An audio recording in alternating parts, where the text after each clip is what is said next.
Hey folks, this is Matt once again, and welcome back to another review. And this is a movie that was sent to me recently from a very nice guy named Unconditional Prong, Prong. He says, "Hi Matt, I like this one quite a bit. The extras on this one are well done. From Unconditional Prong." And that is the collector's edition of Tales from the Hood. Your your most terrifying nightmare and your most frightening reality are about to meet on the streets. You have Clarence Williams III there. You have little pictures from each of the stories. You have actors like Corbin Burnson, Wayne Hauser, David Allen Greer, and then this is the theatrical poster, Chill or Be Chilled. I always liked that cover. Now, Tales from the Hood came out in 1995. Unfortunately, it did not do well, even though it was executive produced by Spike Lee. It opened up, it did nothing, it disappeared, but it definitely got a cult following. And I had not seen this film in at least 10 years. I did not have the film, I did not own the film. I saw the film probably on VHS back in the day. Watching this again after so many years, this is easily one of the best horror anthologies. To me, it's up there with Creepshow and Cat's Eye. It's easily one of the best ones. The stories are very well told because they have some good message to them. They mean something, but at the same time, it is an entertaining film. I think that's because technically you have two people making the film, Darren Scott, the producer, and Rusty Cundieff as the director. And they came from the film from two different points of view. Rusty was more of a guy who is about the message and what does it mean, while the producer Darren Scott, he's a horror fan. He wants the movie to be entertaining. He's the guy who grew up with Tales from the Crypt and Amicus horror films and so forth. And they wrote the script as well together. And I think that's why you get a nice blend of the two. The acting, the cast do a great job. David Allen Greer, definitely a different role for him in his segment where he's this abusive guy on this kid and his woman. Clarence Williams III, he's sort of the guy who introduces the stories, because the wraparound are these three guys, these three gangsters, going to this mortuary to get these drugs that apparently Clarence Williams III have found. And while they're waiting for him to tell them where the shit is, as Clarence says, "You'll get the shit. Yeah, you'll be knee deep in the shit." He tells him these stories. It's about 4 stories. And I don't think there's a bad story in this. I think all 4 stories are well told. The 4 stories, you get a story about a activist who's killed by these cops. One of them is Wayne Hauser. Another is Michael Massey, who was in The Crow. He passed away. He was the guy who unfortunately had the gun that ended up killing Brandon Lee. Wasn't his fault. It's whoever the dumb motherfucker that gave him that. And hey, trust me. So they're 2 of the cops. I think the other is Dwayne Whitaker. He's a guy I've seen in a lot of films like Feast, among others.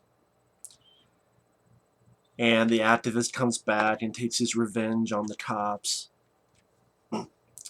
The second story is about this boy who is fearful of this monster, and this teacher keeps finding these bruises on the kid when the kid's at school, and the kid just keeps saying it's this monster that did it. He keeps drawing this thing, and it's a story about abuse, child abuse, spousal abuse, with David Alan Grier, very different role from him.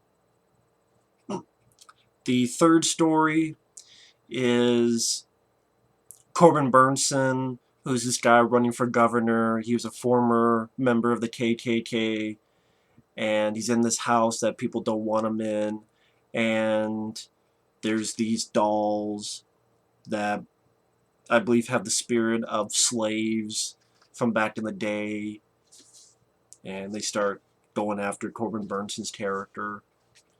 I wonder if, since Darren Scott was more of a fan of those old anthologies, I wonder if it was an ode to stuff like the Segment Trilogy of Terror, among others.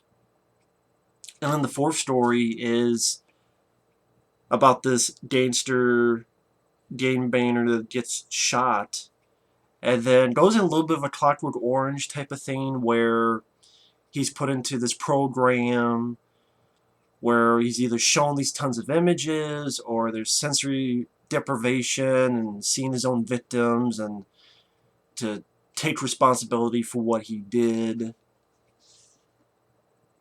And then the final surprise for the wraparound. I really don't have any problems with the movie. It's an hour and 30 some minutes long, which was a well-paced flick for 4 stories and a wraparound.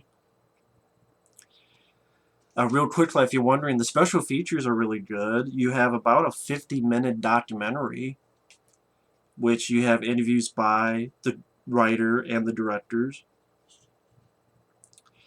You have an interview with Wingshauser, who's in one of the stories, Corbin Burnson, who's in one of the other stories. You have interviews with some of the guys who worked on the effects. No David Alan Grier. No Spike Lee. In fact, weirdly enough, in the documentary, they never mention Spike Lee's name, but they do mention it, well, I should say he mentions it on his solo commentary, the director. You also have a featurette from back in the day, trailer, TV spots, and I'm not going to give away what's on the 50-minute documentary for those interested, because it seems like sometimes if I do that, then I'm just giving away the entire documentary, so it's more fun to find out on your own if you ever do decide to pick this up. But I thought it was a, again, pretty good 50-minute documentary. It would have been nice if David Alan Grier did an interview, if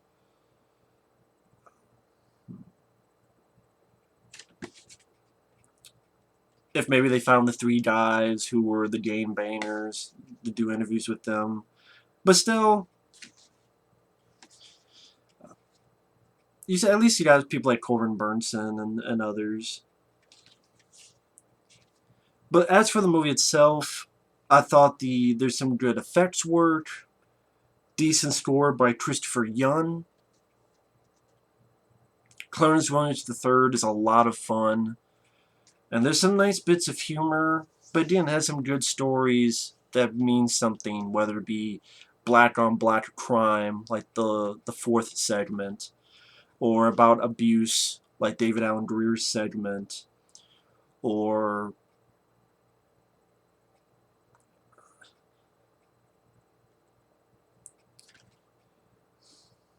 I'm trying to figure out if I want to spoil. You know what? I'm going to go into spoilers. So from right here, I'm going to go into more spoilers with the flick and why I enjoy it. Like I said, the opening wraparound, I enjoyed Clarence Williams III. It was too bad he wasn't interviewed, but that he seems like a guy who never does interviews because he wasn't interviewed. I don't think for Prison as well, and I don't know why. He did a great job. He was a lot of fun. The segment about the activist, Wingshauser, he's a really capable actor, and he plays a real son of a bitch who puts drugs on the activist, puts his car into the water, and this rookie guy keeps quiet. He doesn't rat them out. He's now drunk. He takes the cops there, and Wings House's character even pisses on the activist's grave. And he does some decent things with gore.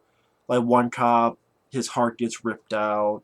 Another one, uh, I guess the slight weirdness is Hauser is the guy who should get the ultimate comeuppance, but it's Michael Massey. And from the one thing I can say about the documentary, that's because of schedules.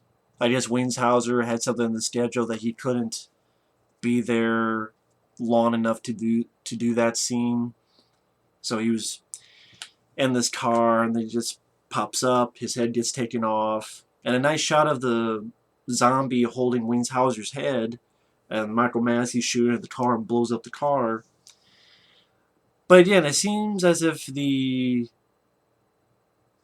natural comeuppance would be Hauser's character at the end should be the one who gets crucified with all these needles, and then this cool shot of a needle going into the cop's mouth from like the point of view from inside the mouth. And then this really graphic morph where the head sort of melts into the wall and it becomes part of the graffiti. But again, because of scheduling, that did not end up being House's character. It ended up being Michael Massey's character. But maybe that's one little nitpick that if the schedule had worked out, it with what happens in the story, it would be much more. It would make more sense. It would be House's character as the final cop to get that kind of comeuppance. Because him getting his head cut off seems a bit too quick for the guy who was the main culprit behind all this. So maybe that's one little nitpick. But other than that, it did not overstay its welcome. Also, I'm not sure the rookie cop deserved the fate he did. That he got stuck in a mental institution and people think he's the cop killer who killed the other cops and he's just crazy now. Granted, I understand he did not tell them what happened, but at the same time he didn't know what was going on when they were beating him up. Then he's like, hey, you guys need to stop that. He's kind of pulled back. And then he even mentions, I never was sure if I believed your story. So he wasn't certain about it. I don't know. He just didn't seem as evil of a guy to deserve that comeuppance. I mean, he was already a guy who was a drunk, and he's not a cop anymore. So I don't know. It just bugged me a little bit. So there's like two little nitpicks. But other than that, I thought it was a pretty good story. The second story definitely is one of the best ones, where I think David Alan Grier, very different role for him as just a guy you fucking hate. You fucking despise this guy. And I like the idea of how, from the kid's point of view, he's a monster. You see claws coming out of the door. You see a silhouette of these horns. But then in frame is David Alan Grier. So it's a monster in the perspective of the kid. And he is a monster, but he's human. In real life, he is human. And that's the thing, is that humans are definitely more villainous than supernatural can be. So I like the idea that from the kid's point of view it's a monster, but in real life it's an abusive David Alan Grier, which is still a monster in itself, but he's not like a monster hidden in a human body. It's just a very sadistic asshole who likes to beat up kids and the kid's mom. And this teacher, I think it's played by the director, and he's trying to do the best that he can, and he did fine job acting, just trying to do the best that he can. And even at the end, like, he could have driven away, but he goes into the door and gets a bit of his ass kicked, but the supernatural part of it is when the kid draws something, he can do this, which breaks his David Allen Greer's arm and breaks his leg and twists him around. Definitely a crowd pleaser moment. And Screaming Mad George actually had a hand in doing that, which unfortunately he's not interviewed, but I thought they did a good job with those effects.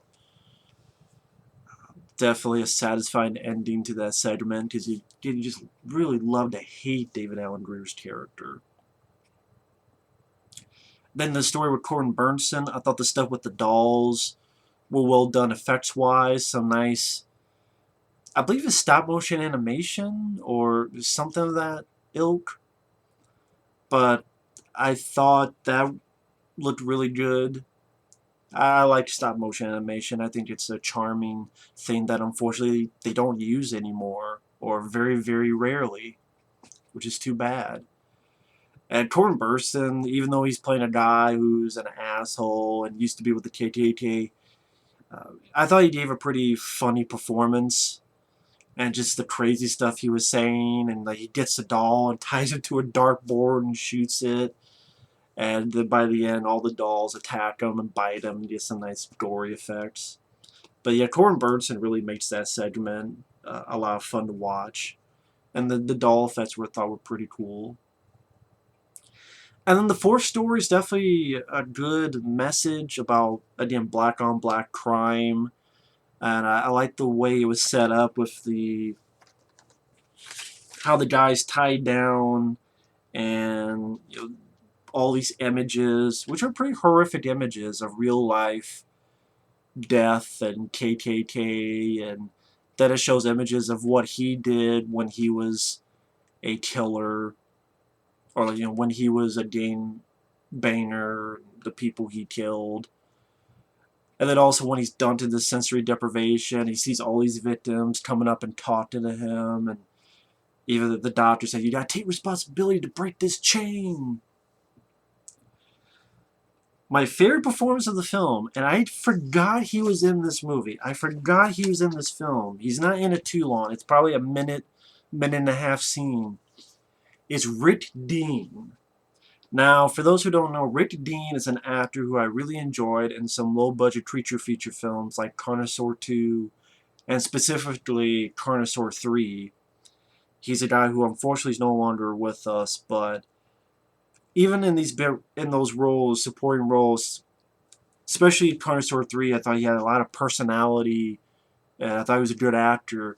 And this, when the gang member is first put into this rehabilitation, he's put in this tiny cell next to this guy who has all these tattoos and is like a big KKK guy. And Rick Dean just did a great job. I'm like, man, this is a guy who could have done so much more, deserved to be in so much bigger, so much more movies, because he sold that scene so well.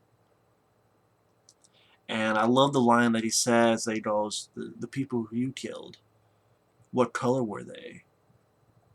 That's the idea of, here's a guy whose message is to kill all the black people.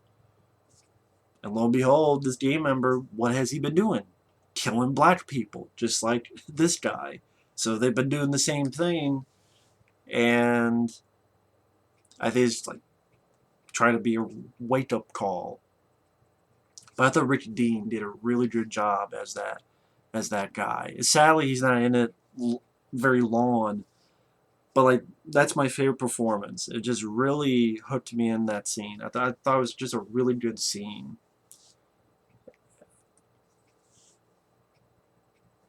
And then by the end, the gang member doesn't want to take responsibility, so he's put back to right where he was and gets shot.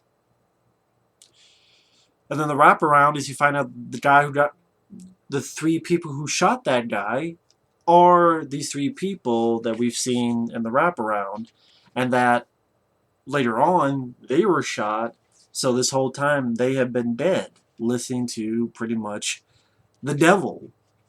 and changes into this kind of cool looking, almost Tim Curry from Legend kind of design.